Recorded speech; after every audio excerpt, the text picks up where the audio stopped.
We've got synths communicating with xenomorphs, terrifying creatures taking over sheep, and some of the biggest questions and theories for Alien Earth Episode 4 on an all-new episode of Unbinged, starting now.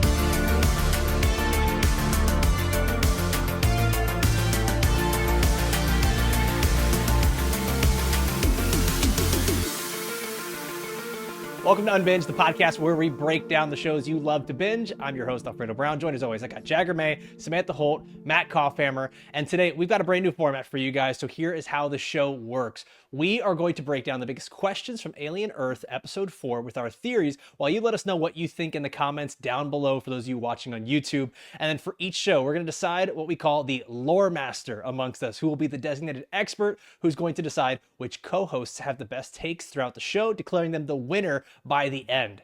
Today's lore master is Samantha Holt, our creature expert. So Sam, you're going to be our lore master as we jump into this. But before we do, I just want to let everybody know you got a bunch of ways that you can enjoy this show. First is right here on YouTube. So if you're watching, take a moment to like this video, comment down below with your thoughts and your theories on Alien Earth, where it's going right now, where you think it's going to be. Make sure you subscribe to the show because we got a bunch of great upcoming TV series we're going to be talking about. We're already doing Peacemaker. We've got Task over on HBO Max, Gen V, so many great things. Guys, let's hop into the show, but first, we need the spoiler warning. This is your one warning that we're about to spoil Alien Earth, so if you're going to complain in the comments, you're just boosting engagement. Sam, you are the lore master for today's show. Give us the first word.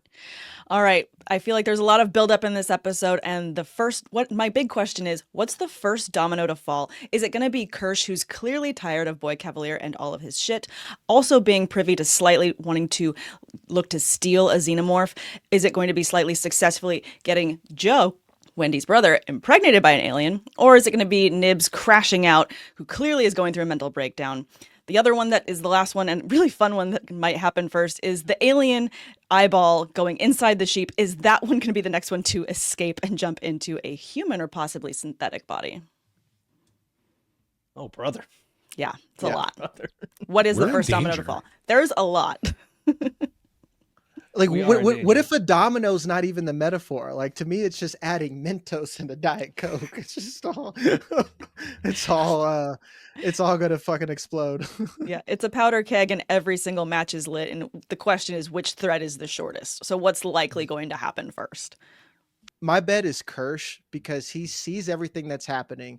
He is smart, and I think he's gonna let Morrow, or he's going to let the brother get pregnant, because I brought this up last episode that Kirsh doesn't value humanity, but I think he is starting to value the other synths because they are no longer flesh and blood Human. and whatnot, and they can like download fucking zoology directly to their brain.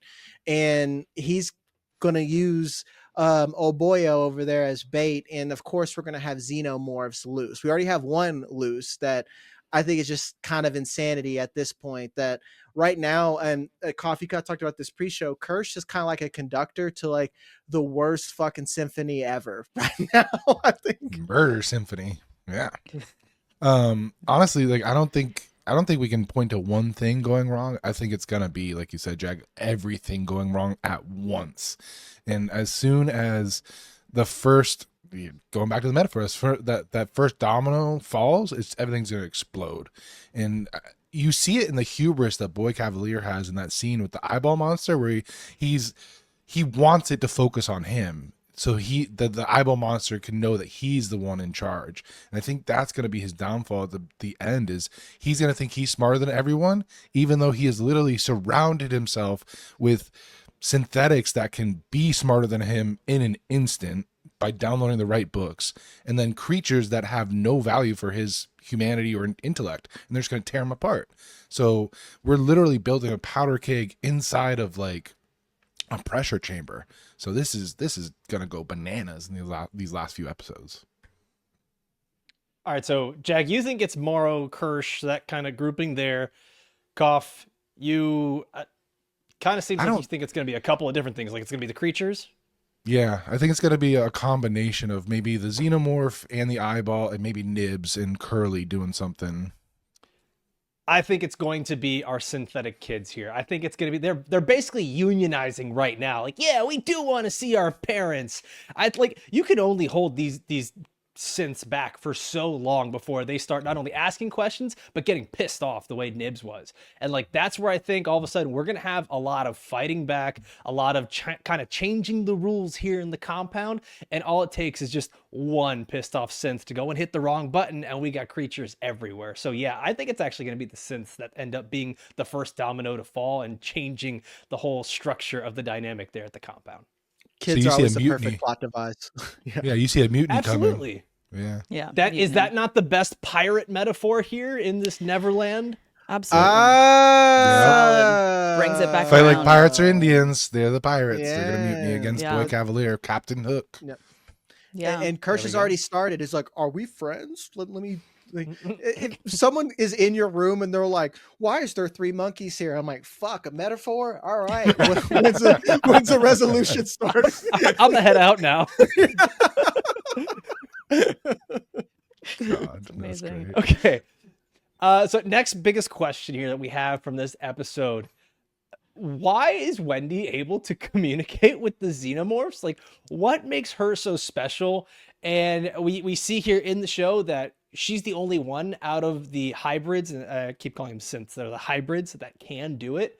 And I think there was kind of a throwaway line, and we've said this before, Noah Hawley doesn't do things by mistake. There was a throwaway line that she's the oldest. I don't think they literally mean that as a child she was the oldest. She was the first one created.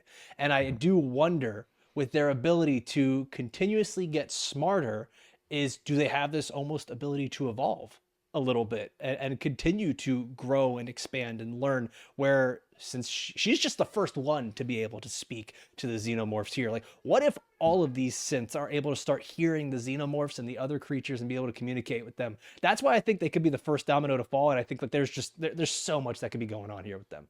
Koff, what do you think? So it's definitely interesting. I don't know if I agree though. I don't think it's an ability that all of the hybrids will be able to share, because there's a point in the episode where Wendy goes, "They picked me. They're talking to me." So I think it's more about, for whatever reason, she's the one that they sensed something with, and either it was an accidental pickup and now they're focusing on communicating with her. But I don't think it's going to be an ability we're going to see throughout the rest of the hybrids. I think for whatever reason, Wendy is special and she is tapped into that, whether it's a hive mind or a shared consciousness or whatever goes on in a Xenomorph's head. Somehow she was able to tap into that inadvertently, and now she has been chosen to be special. Would that sort of be I mean, I know that they've retconned some things from previous lore, but wouldn't that kind of be like rewriting it a little bit to put it into a hive mind where the Xenomorphs are consciously choosing a character to communicate with? Like, to me, that felt more like a child going, "I'm special, it picked me." Like when you take It's them to the definitely adoption center possible. for a puppy and the puppy runs up to them first. Like, that's what it felt more like to me. It's definitely possible. I read it a different way. I think it was more of just the way they, like you said, Noah Hawley doesn't do things by accident, and it feels like a throwaway line, but I think it's more important than we probably think it is about her being chosen. Jag, what do you think here? Wendy being able, why is she able to communicate with the Xenomorphs? Is she special? Was she chosen? What's going on? I would have a hard time if it was because she was special. And if it was because she was special, I would hope they would show in her creation where something was different. And that's something that they intentionally laid, because right now, and this is me being picky, it just seems like plot convenience at this point. Like if it's because she's advanced and she's like quote unquote older, as in been in the synth longer, I can accept that, because like this is the only thing where I even remotely dislike is this whole like I vibe and I'm shining with this alien thing, because in my opinion, if you can pick up a language and you can hear it because you have special hearing, why doesn't everyone else have special hearing? You're making machines, which is very exact. It just doesn't make sense to me. And at this point, is this something that we can expect from all the rest of them to eventually evolve? And that kind of leads right into what you were saying, Alfredo, about the sense being the dominoes to fall. What if like all of a sudden slightly he's already hearing Moro in his head, he starts hearing fucking clicks and whistles and shit too. He's just gonna crash out, you know. Same thing with Nibs. Lore Master. I actually think it's a little bit of a combination of both of what you just said in terms of why she can communicate with the Xenomorphs. We started off this series with watching her watch her brother through technology, and she was engaging with it in a way that surprised all of the scientists as she was going through these things. I think what we're kind of missing but going to go back to is that the technology and the wavelengths as they were adjusting it in this episode so that she could hear to get her audio back on is that level of tech with where you can hear super low frequencies. And I think she dialed into different frequencies while going through the tech to go and continue to watch her brother. I think it made her advance, as these computers are clearly doing. Hybrids are clearly advancing. Every time they learn something, they dial in, they download. I think while she was in the system, she downloaded the tech as she was going through it and is now able to pick up frequencies at a different level. And that's why she's special in the sense that the other hybrids haven't gotten to do that and engage with technology the same way that she has, simply through the pursuit of trying to watch and interact with her brother. Okay, so maybe it's I a almost learned thing that the other hybrids just haven't learned yet. Okay, that can make sense. I think they just haven't tuned into it yet. I almost start to look at it this way with her being sort of the first child here of Boy Cavalier. It's kind of like what they say with like the first kid you have, where you break a couple eggs, like you make the most mistakes with them, but they are also end up being most likely to take care of themselves, right? And that feels like with this being a hybrid, she's gained abilities and gained skills because they've done so much of this testing and like, what can you do? And they're just going to be learning more about her consistently over and over and over, where it's going to seem like she's special or she's magic or they can't explain it. When in reality, I think her, I don't know what her being, I guess, whatever it is, like, is kind of evolving in a way. All right, let's talk about another character in here, which I want to get this correct. Kirsh is a synth, correct? Yes. Not a hybrid. Yes. Kirsh Correct. is a synth, and right now he's kind of doing something where he is sitting back, watching it play out. My dog's voyeur for sure, just likes watching those screens. Jag, you're asking the question, how and why will Kirsh betray Prodigy? It's not if, but how and why. Yeah. It's more when. Especially the scene where they're in there dealing with Wendy, and then Boy Cavalier comes in swinging his little tic-tac dick, and just like, he's like, just assume that I'm one step ahead of you. You know, I just related with Kirsh so much because you could just hear it in his little robot ancestors. Just there's just one too many whips coming on that back, and he's just like, you know what, dog, fuck you. Like, he's literally trying to say, I can process smarter than a computer. And at what point, when you've created this little bubble where he's just like you're just living in my world, does he not realize? And actually, you nailed it, Alfredo. Like, to keep with the pirate analogy, when are you going to see that mutiny? Moreover, I think I would kill him if he quoted Peter Pan one more time. You're a grown man and you call yourself boy. Get a new fucking book, my guy. What was he recording, a podcast or something late at night, or reading an He's audiobook to the kids? He reads them a bedtime story every night. Yeah. That's fucked. It's really fucked. It's super weird, man. He makes millennials look good about being obsessed with Harry Potter for this point. I'm a millennial. I'm making this joke. We probably should get a new book. But homie, it's like you watching some Disney shit, like literal Disney shit. It's like, come on, my guy.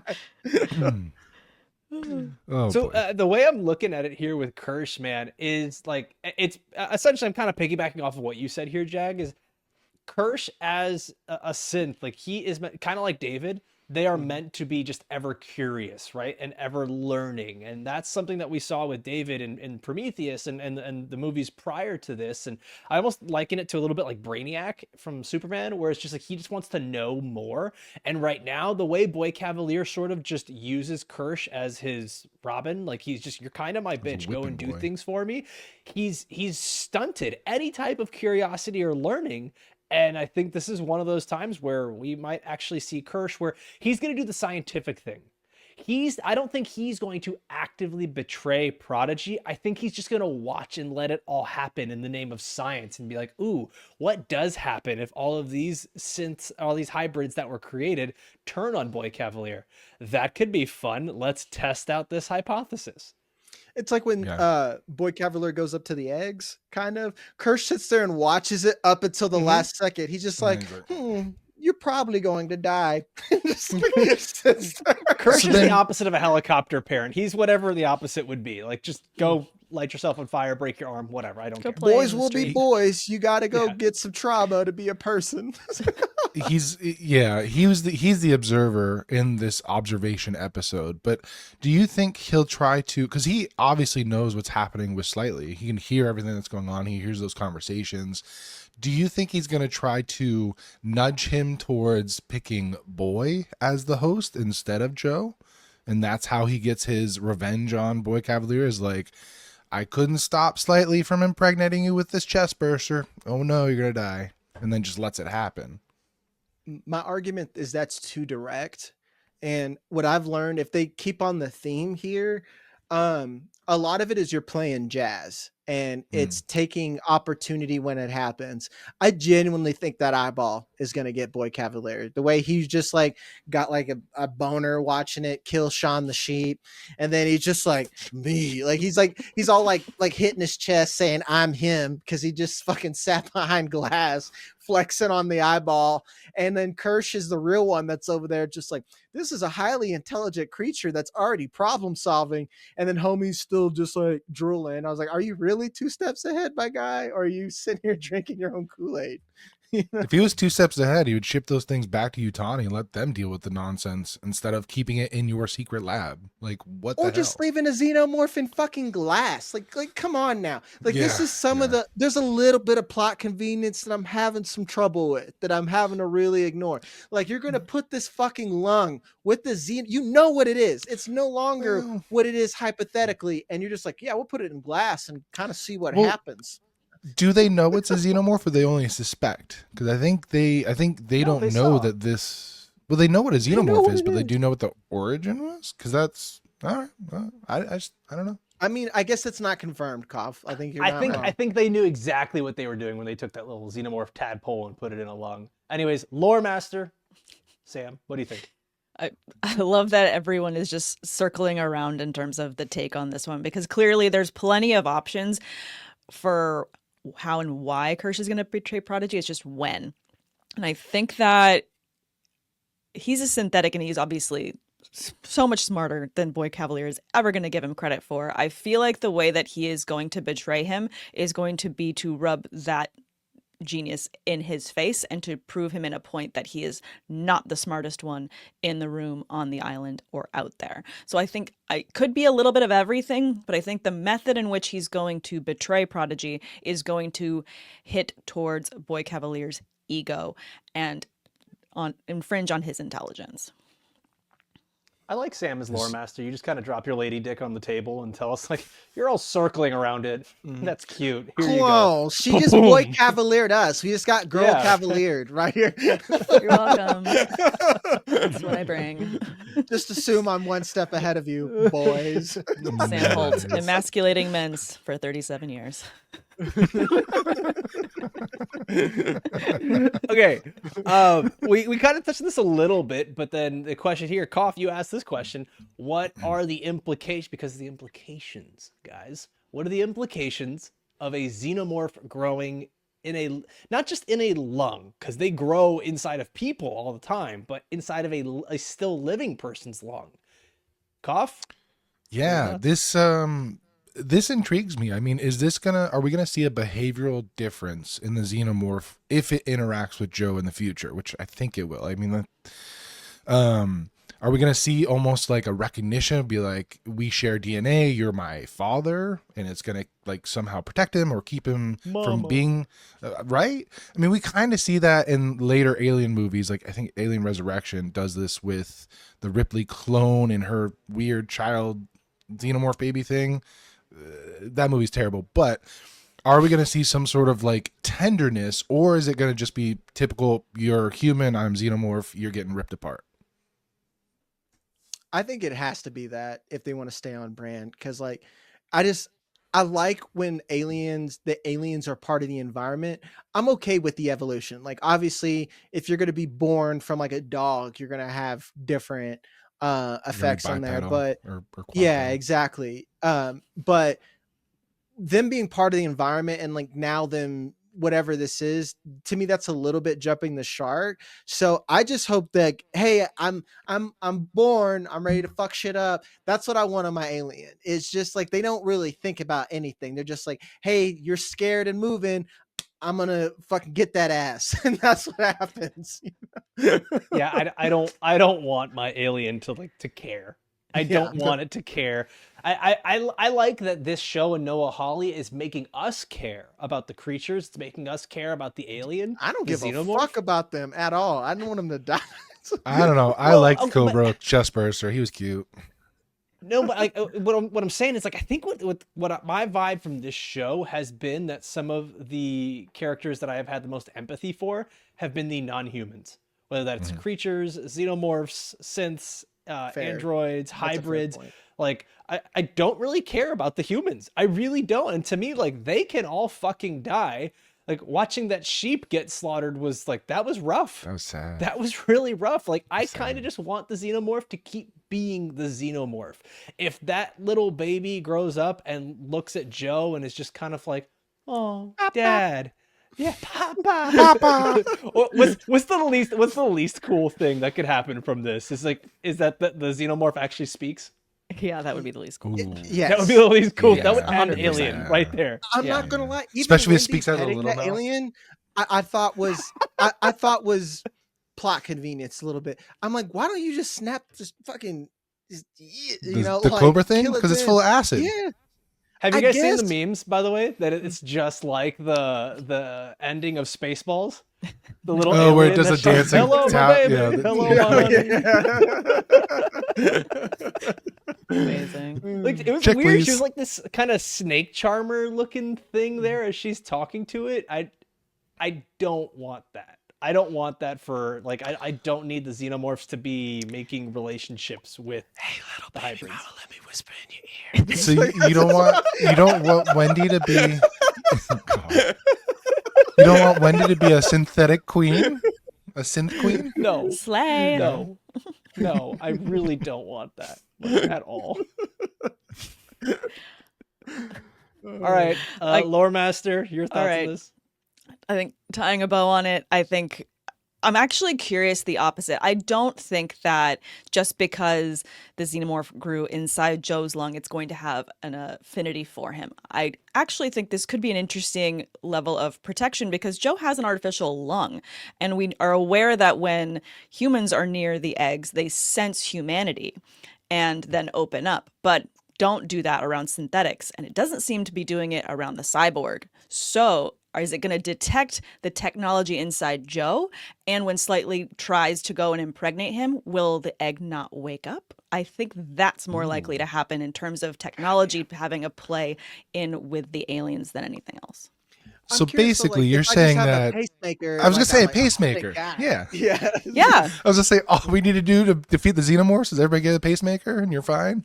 just have, I have well, a because magic what they're looking bean. for Does is that not sound they're looking for something to a stable organic host? a stable organic host to be a parasite on, and detecting something like that, could it, I'm not saying it's going to, but could that be a level of protection for Joe in that scenario and for humans in terms of how to avoid being Interesting face-hugged? take. It plays. First of all, Sam, you crushed that. I think like it that. plays really well into the idea of the imperfections of humanity and how it actually could be the one that's saving people in this, while the exact opposite, the dichotomy of it is that Boy Cavalier is trying to create these perfect humans.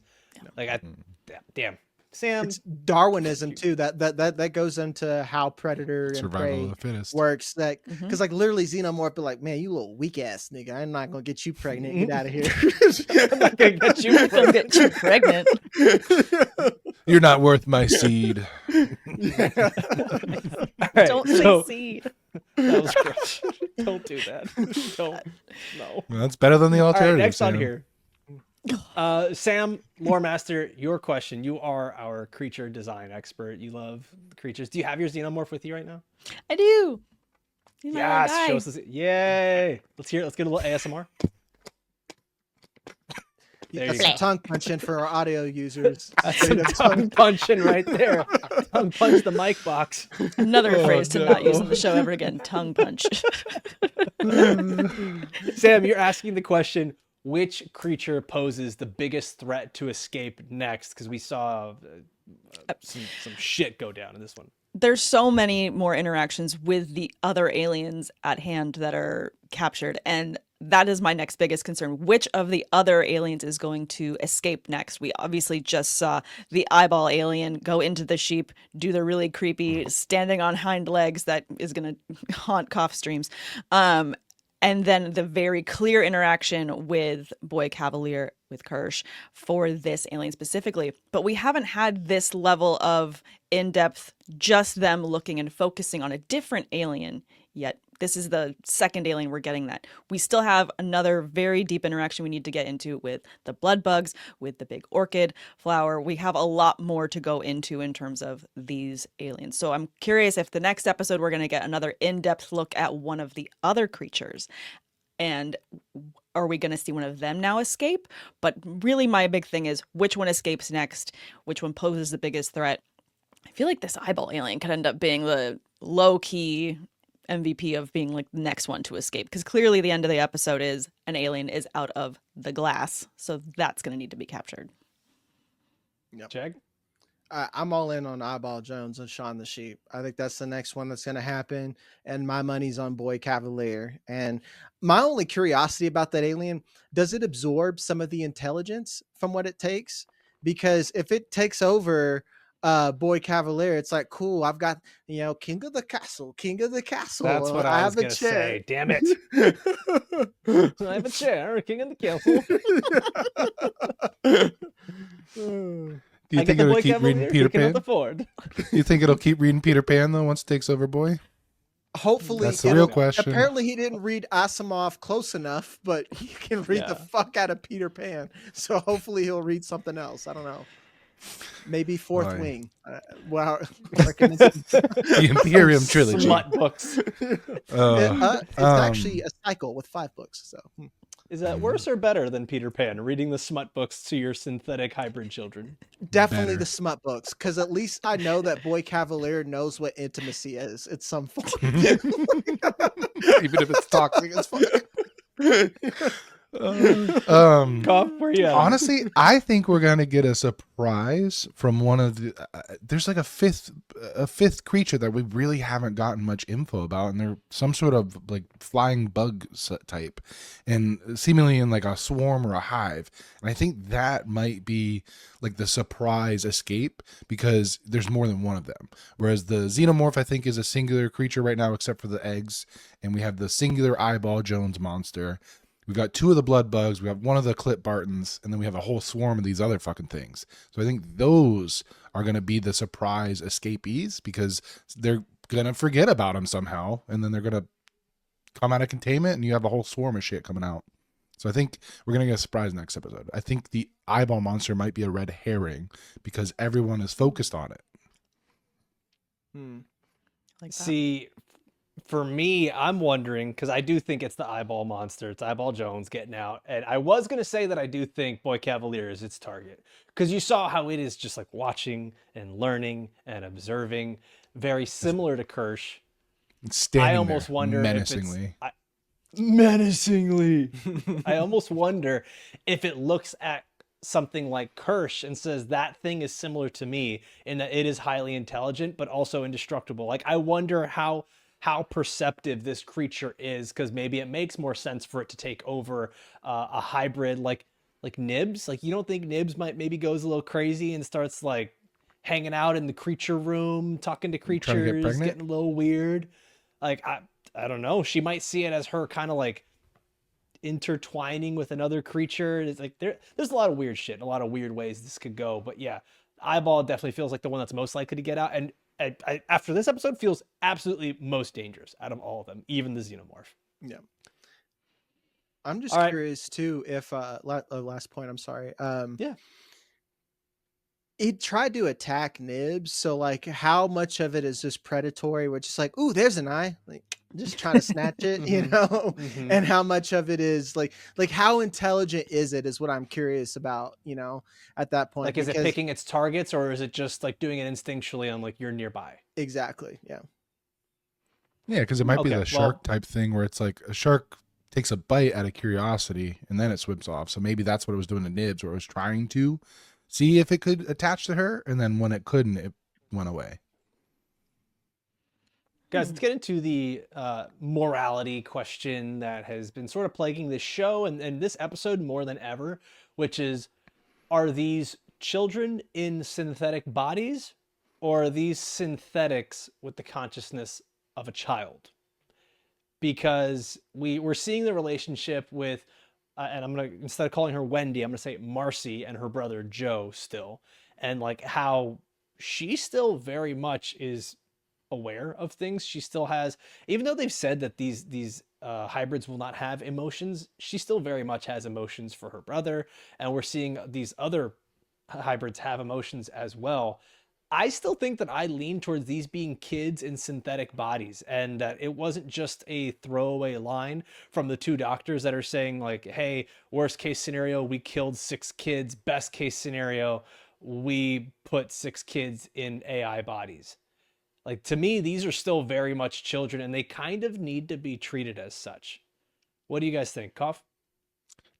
So I think this question kind of leads to a bigger question of like, what do we determine consciousness as, right? Is it having the memories of the person you were before you transferred bodies? Is it having emotions and familiarity with people from your past life? So I think that's going to be the moral quandary for the rest of this season is, do we think that these hybrids are there, because we've been told they're not humans anymore. So just because they have human consciousness or seemingly human consciousness, but a synthetic body, does that still make them human in aspect, or are they completely different now in their own category because of having this human-like consciousness in a synthetic hybrid body? So I think by the end of the season, they should determine for us, is this a new thing completely, or are they still people just in a robot body? Because I mean, that kind of goes back to Jagger's point from last episode about Ghost of the Shell, because that was one of the themes in that property too. So Dollar in the anime Motherfucker, jar. still in my line. I actually, as you were talking, Koff, like I just thought of something too. Is I think we're even asking the wrong question. I don't even think it's a morality question. I think it's more of a rights question. I don't literally mean human rights. I mean, it's more about like the way Prodigy and Boy Cavalier and it was set up here is like, well, we created you, we own you regardless Your of what you are, property. because we're seeing this too with her brother, with Joe. Hey, you've got this synthetic lung. We also took your lung without your consent, and now we kind of own you too. Like, if not, good luck paying that off, buddy. Like, there, it feels very much like Prodigy and Boy Cavalier. Like, it's not even a morality issue. It's just like we own everything, people, synths, all of it. I agree 100% because it's just like Koff was stealing my line about like this question has been answered from like, even if you haven't watched Ghost in the Shell, it's Blade Runner. And while it's called a ghost, it's like that's your spirit. It's what makes you you. And the big thing that covers this is individuality, because a lot of times when you have machines, that's something that can be copied. Whereas your experiences, how, like, say, like Nibs is a perfect example of trauma, how things affect you are what make you you. So with that being said, it's like they are clearly kids in synthetic bodies at that point. And now, well, I will say they will evolve into something different, but as of right now, they're still kids, because we're already seeing now with, I guess now his name's Isaac, how he's starting to evolve, and the same thing with Curly, where he's just like, hey, I am this now, and I want to learn and lean into this, and he's just growing up faster. Whereas like Slightly and Smee, they're just kind of there for a vibe. They're like, glad I'm not dead, just like, Smee's at summer camp. yeah, Smee's just exactly. having the time of his life. Yeah. tastes like chocolate. All right, Lore Master, where you at? I'm definitely on the side that these are kids in synthetic bodies, and I think you all bring up great points in terms of what is the real question, and it's the morality is in ownership. And I feel like there was a moment with the group, you know, when Slightly comes back and says we should have our families, we should have these things with us, and they're all kind of chiming in agreement, but then they all have differences. I do feel like there's going to be a sense of entitlement to their selves, to their own person that's within them, and I think that's going to end up also being something that pushes them to something we talked about a little bit earlier in terms of, you know, them overthrowing, and going to battle with the pirates, being Boy Cavalier and the scientists, and trying to fight for their own freedom to be themselves and to go and live their lives the way that they want to live them. Because just because they migrated them into a robotic body, they are still people. They identify as people. So I think that's going to also kind of continue to go and be a thread through the rest of the season. And honestly, it's one of the things that I'm really loving the most about this show is it's constantly asking this question about what it is to be human in a world that keeps evolving technologically. Boy, do One I is got a machine, movie for not a you. machine. Just say it, Jack. Just say No, it. I'm not going to. Just say it. I've heard actually that got like there's 6 movies. I've heard that Ghost in the Shell is something I should watch, but I don't know. Yeah. Apparently the Scarlett Johansson It's one is the one to listen, watch. Scarlett Johansson is great in it. ScarJo is fantastic in this. Every- Jack's gonna I'm crash on not it bullying anyway. this man. We just need a clip of all the times we've mentioned Ghost in the Shell and just like a little like thing at the bottom A icon that just ScarJo goes counter? bing, bing, bing, like just a counter for Ghost in the Shell. Sam, then get ScarJo on ready. the other side. Get ready. There's just so many nipples in Ghost in a Shell. Like honestly, there's There's Yeah, only get 2, ready. Sam. It's just multiple that's not times. true. Yeah. There's just a lot of naked. Okay, we talk here about like synthetics, human rights, and Prodigy, all that stuff. Dude, Joe's getting blackmailed here, essentially, that if you decide to leave now and quit, not only are you going to have to pay for that lovely little artificial lung we put in there, but you're never going to see your sister again. So, Jag, you ask the very poignant question. How much does an artificial lung actually cost, homie? I mean, it's straight up. You got to ask that, dude. Where he's just like, I get that his sister's there, but the fact that they can get you on the hook, it's like, well, you can work off that lung. Hope you like oxygen, you know. We could always repossess it. Yeah, because like I've written a concept over this same question. At what point we already have subscriptions for everything. I wouldn't be surprised if right now Prodigy has a subscription model. We've already seen this in Black Mirror. Common people. Yeah, common people. Yep. Repo Men is the same thing where you have to pay off your artificial parts, and if not, the Jude take Law's gonna come in with a Forrest Whitaker. with Forrest Whitaker, and they're gonna steal that shit, dog. It's already been done. So like to me, this is like a other rabbit hole where I just want to see the Wayland Yutani Prodigy universe. Alien, that's what I said. Alien is an environmental hazard where there's just so many questions in this universe. Like how many parties are happening right now where people dress up as old British people? What do they do there? Are they fucking? They gotta be fucking. Fucking.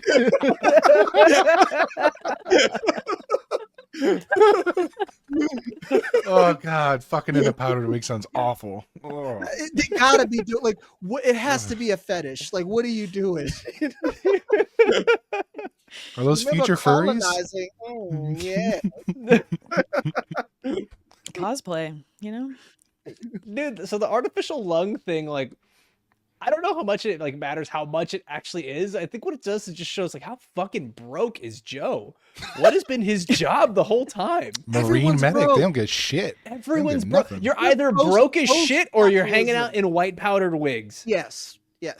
Like to the point where you don't care that a ship crashed into your building. You're just like, we're having wine and dinner. It's okay. If it's real, I'll get a call. I know, boy Cavalier. Yeah. Middle class is the doctors, all 2 of them. You know, All two of All them. two of them. The Sylvie, And the they're married Sylvians. to each other. exactly.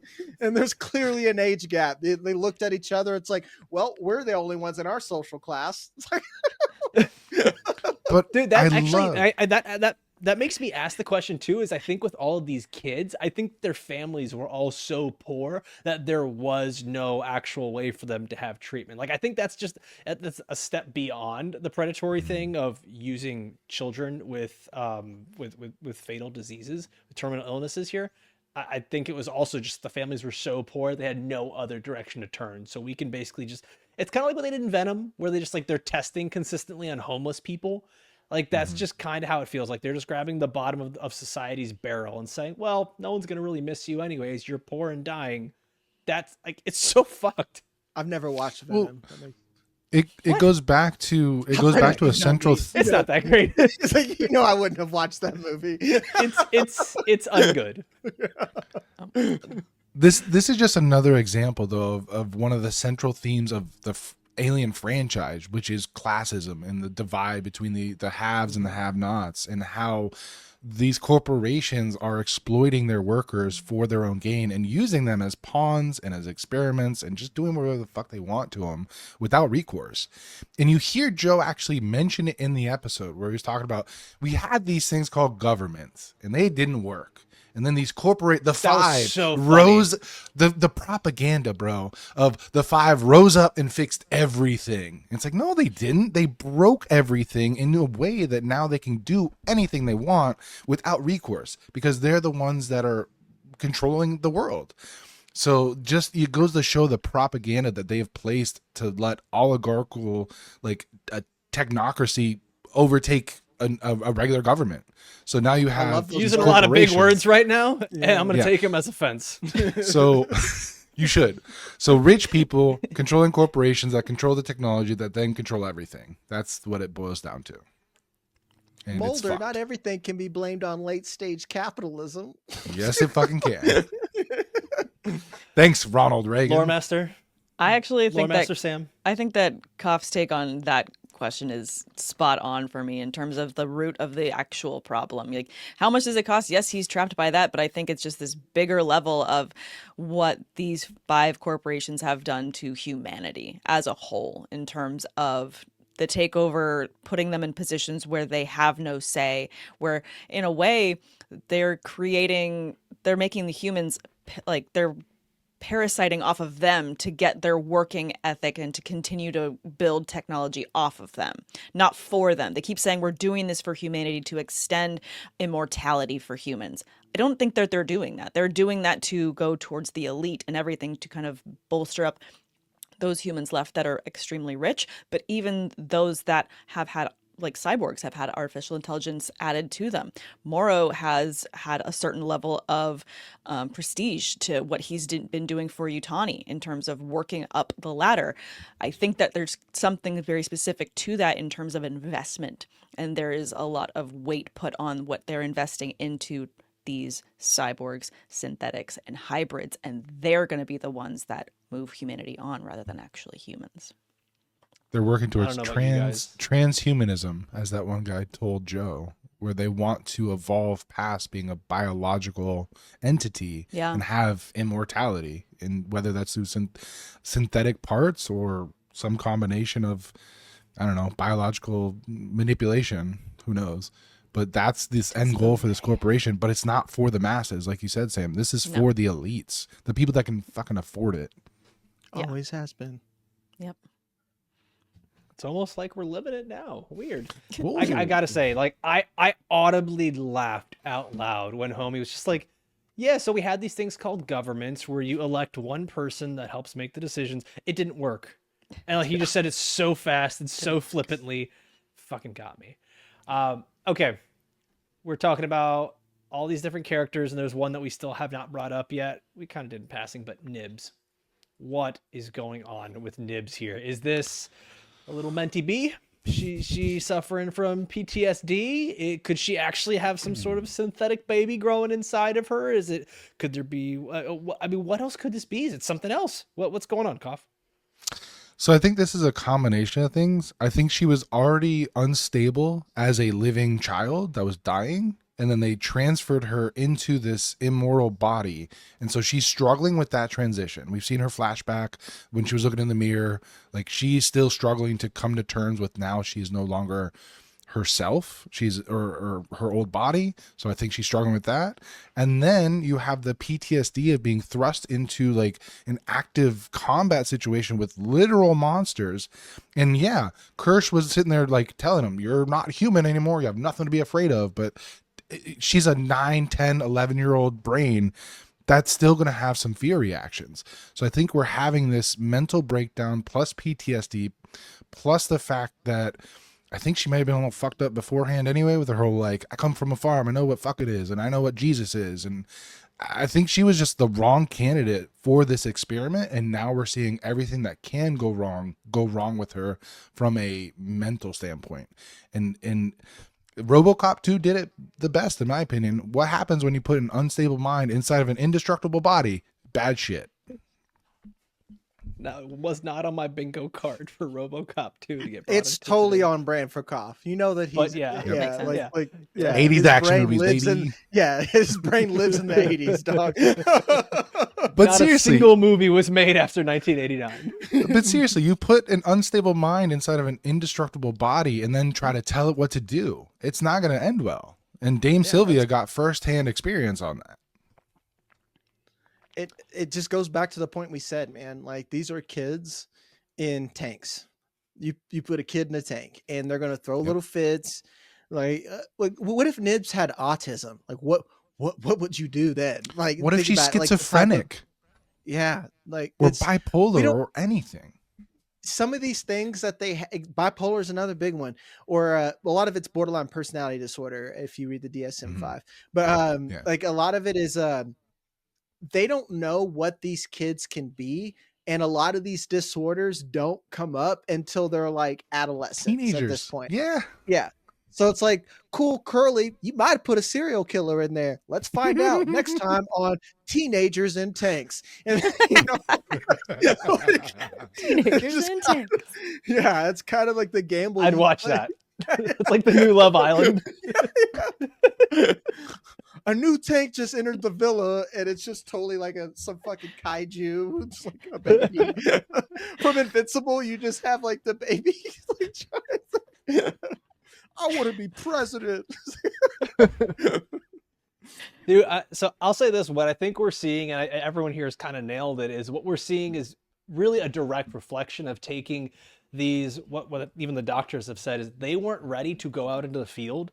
We don't actually know what these hybrids were made for.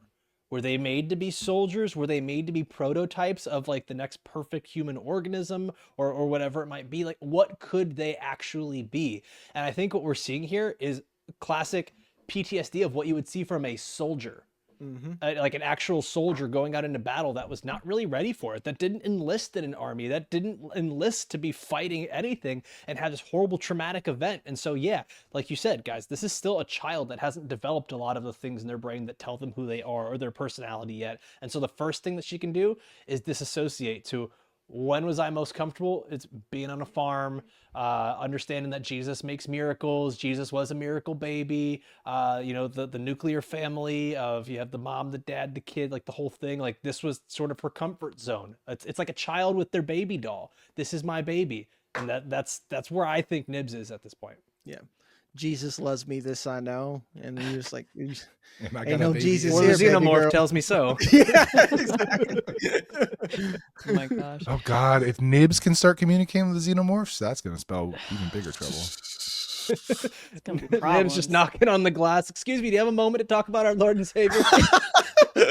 Tongue punch. It's like, no.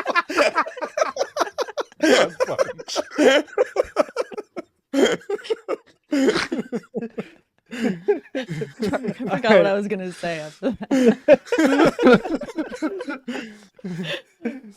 No, I think that with Nibs, I agree with all of you essentially in terms of what she's going through. Clearly, this is a response to trauma in terms of what she's doing now, saying, I'm pregnant, just so you know. And you watch her with the stuffed animal and she's looking to care for it. She's looking for an outlet to care for something because she hasn't been cared for in that way, not since being transferred into this synthetic body. And I think that ultimately is the thread that we're all talking about the same thing, it feels like, in terms of this being PTSD, this being a trauma response, this being her reaction to going through a warlike episode as a child.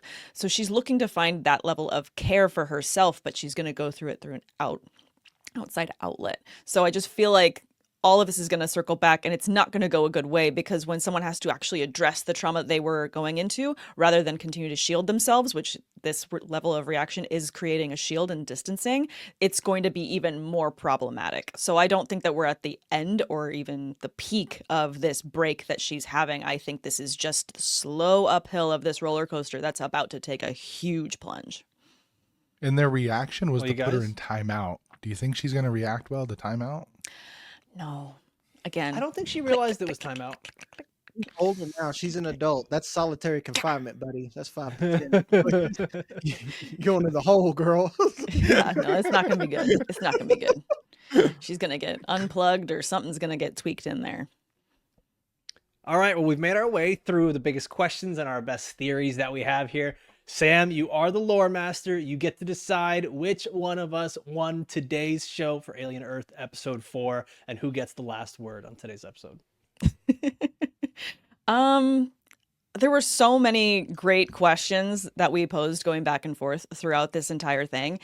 And I don't know if I'm going to break the mold of our first show formatted this way in picking myself, but I really like my takes in terms of looking at what Sam is the biggest threat to humanity. I am the biggest threat. I am the captain now. A villain, absolute villain. This is probably your best choice you could have made. This is your villain origin story right here. Yeah, I'm right. Y'all I are pick wrong. me.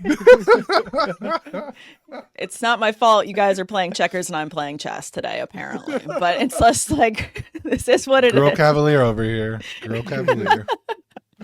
No, in terms of the communication that Wendy is having with the Xenomorph, how it is sourced, I feel like I'm going to be right on this one. Same thing with the take on the tech being added in with the artificial lung for Joe, that doing something in terms of saving him from being possibly face hugged and implanted with an alien. I feel like those were really solid. I agreed with you guys on a lot of the other takes in terms of, Nibs' character, Kirsh being the one that's going to betray just if and when.